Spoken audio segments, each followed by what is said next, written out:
Una vintena de startups s'han donat cita aquest dimecres a la Casa Banana per celebrar el Dia de l'Emprenedor.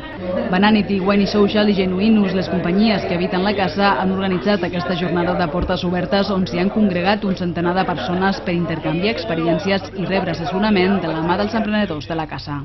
L'acte ha comptat amb una introducció de Pau García Milà, creador del sistema operatiu iOS i cofundador de la xarxa social Bananity, qui ha assenyalat el context actual com el millor moment per emprendre. García Milà ha dit que ara, a diferència de fa uns anys, qualsevol pot emprendre, independentment de la seva procedència i del seu pressupost. La clau és aquesta. Només que tinguis una idea i tinguis ganes. De fet, fins ara, a l'emprenedor, l'únic requisit que té l'emprenedor és no tindre por, que és el primer problema que té aquest país. La gent té por al fracàs. Tenim una capacitat brutal per sobreprotegir els nostres nens de la paga que deies tu abans o de qualsevol altra cosa, i potser hem de deixar de protegir-los i començar a arriscar, perquè el risc és part de l'èxit. Jo sempre dic que l'únic requisit és, com deia el Sergio, la idea. Sense idea no anem enlloc. I després donar-te en compte que facis el que facis al món de l'emprenedoria, hi haurà gent que estarà en contra. Avui en dia vivim al país, l'empresari és el dolent. Faci el que faci.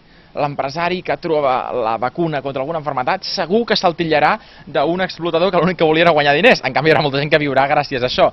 Vivim al país on l'emprenedor i l'empresari s'acaba jutjant popularment com el dolent de la pel·lícula. Llavors necessita perseverància, perdre la por i dir, bé, jo ho faré, jo seré feliç, i la gent que realment aprecia el que faig cada cop és més gran. L'alcaldessa Mercè Conesa ha assenyalat que l'emprenedoria en temps de crisi és el paradigma del canvi de mentalitat que necessita el país.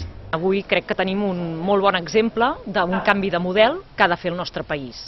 I ha de ser un canvi estructural i un canvi també d'aprenentatge, perquè hem de saber que només depèn de nosaltres tirar endavant. I que només depèn de nosaltres tirar endavant és l'exemple que ens donen cada dia els emprenedors. En el transcurs de la jornada, els assistents han participat d'un tast de vins a càrrec de Wine Social i una degustació de productes de Genuinus, totes dues empreses que apropen el producte al consumidor a través de la plataforma online.